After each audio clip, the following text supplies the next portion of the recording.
বৈশাখের প্রচণ্ড বৃষ্টিতে বিস্তীর্ণ এলাকার ধানের জমি তলিয়ে গেল জলের তলায়। আর এতে পুরাতন মালদা ব্লকের শাহপুর, যাত্রাডাঙ্গা এবং মুচিয়া অঞ্চলের ধান চাষিদের মাথায় পড়ল হাত।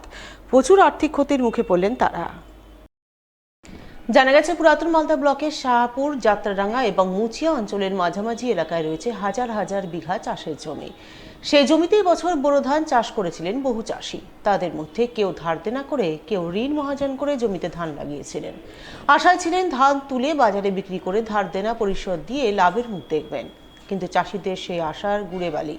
বৈশাখের প্রচণ্ড বৃষ্টিতে খাল বিলের জল হঠাৎ করে অত্যাধিক বেড়ে যাওয়ায় সমস্ত ধান চাষ চলে গেছে জলের তলায়, যার দরুন মাথায় কার্যত বাজ ভেঙে পড়েছে ওই সমস্ত এলাকার ধান চাষিদের। তাই তারা এখন নাওয়া খাওয়া ভুলে লেবার লাগিয়ে নৌকো করে জলমগ্ন জমির ধান কাটতে ব্যস্ত হয়ে পড়েছে। এখানে ধান কাটতে এসেছিলাম। কি অবস্থাটা তো এর আগেবার তো সেরকম বৃষ্টি সেরকম আর এরকম জল তো কোনোদিনও আসেনি। তো এবারকার খুব অবস্থা আমাদের খুব একটু খারাপ আছে, কেননা যেরকম করে হোক, যেরকম করে আমরা ধান একটা কোনো রকম করে উঠাইছি। ধানের খুব একটা অবস্থাটা খুব অনেকটাই খারাপ আছে, কেননা যে সম্পূর্ণ ধান এখন ডুবিয়ে দিয়েছে। আমাদের আদিবাসীর মধ্যে এখন কি আমাদের গরিব মানুষের মধ্যে একটু অসুবিধা আমাদের বেশি। জলে ডুবেছিল, সব জলে ডুবে গেছে। আমরা জলে ডুবিয়ে আমরা মোটামুটি করে কোনো রকম করে কাটিয়ে উঠাইছি। যার হয়তো 15 কাঠা ছিল, 5 কাঠা উঠাইতে পেরেছে, 10 কাঠায় ডুবে চলে গেছে। তাহলে চাষিরাও ক্ষতিতে, অনেক আমাদের ক্ষতি হয়েছে। কী করবো? তো ক্ষতিগ্রস্ত চাষিদের বক্তব্য, ভরা বৈশাখে এই ধরনের পরিস্থিতিতে তারা পড়বেন তা কখনোই কল্পনা করতে পারেননি। সমস্ত জমির ধান জলে তলিয়ে গেছে, ধান চাষ সিংহভাগ নষ্ট হয়ে গেছে।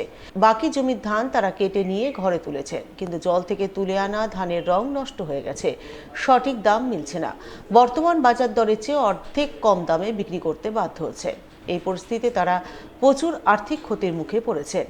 কিভাবে ধার দেনা পরিশোধ দেবেন তা ভেবে কুল পাচ্ছেন না, তাই তারা সরকারি সাহায্য সহযোগিতার জন্য আবেদন জানাচ্ছে। ধানের যে দুর্ঘটনা আমাদের ঘটলো আর কি, এটা অবর্ণনীয়। এটা আমাদের প্রায় 30-40 বছর আগে হয়েছিল, আমরা হয়তো দেখিনি, ঠিক আছে। এবার চাষিদের খুব নাজেহাল অবস্থা। মানে আমাদের এখানে টাঙ্গন নদী বয়ে গেছে, টাঙ্গন নদীর ওপারে কয়েকটা ঘেরা আছে। ঘেরা বলতে ওই একটা ঘেরাতে হয়তো 200, 300, 400 বিঘা করে জমি আছে। তার মধ্যে হয়তো 2%, 3% লোক ধান কাটতে পেরেছে, বাকি একদম জলের তলায় চলে গেছে। কিছু কিছু ধান ছিল শুধু শীষটা জেগেছিল।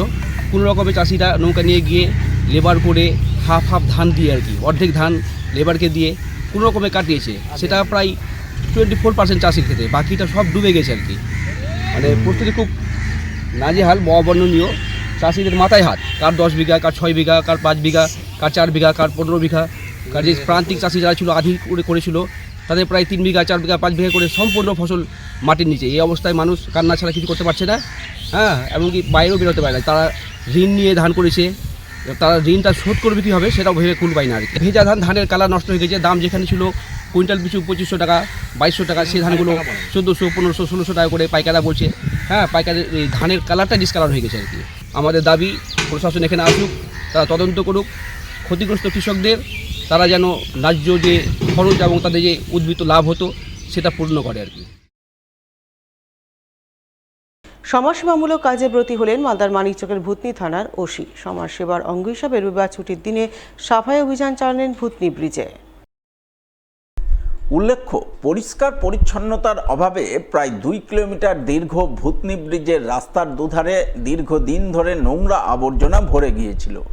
আবর্জনার কারণে বন্ধ হয়ে গিয়েছিল ব্রিজের জল নিকাশি ব্যবস্থা। ফলে বৃষ্টি হলেই ব্রিজে জল জমে থাকত। ব্রিজের উপর দিয়ে চলাচল করতে সমস্যায় পড়তেন সাধারণ মানুষ থেকে শুরু করে বিভিন্ন যানবাহন চালকরা। তাই রবিবার আবর্জনায় ভরে থাকা ভূতনি ব্রিজ সাফসুতরো করার উদ্যোগ গ্রহণ করেন ভূতনি থানার ওসি ওয়াং ডেন তামাং। তিনি থানার পুলিশ কর্মী সহ ও সিভিক ভলান্টিয়ারদের নিয়ে এদিন ব্রিজের উপর সাফাই অভিযান চালান।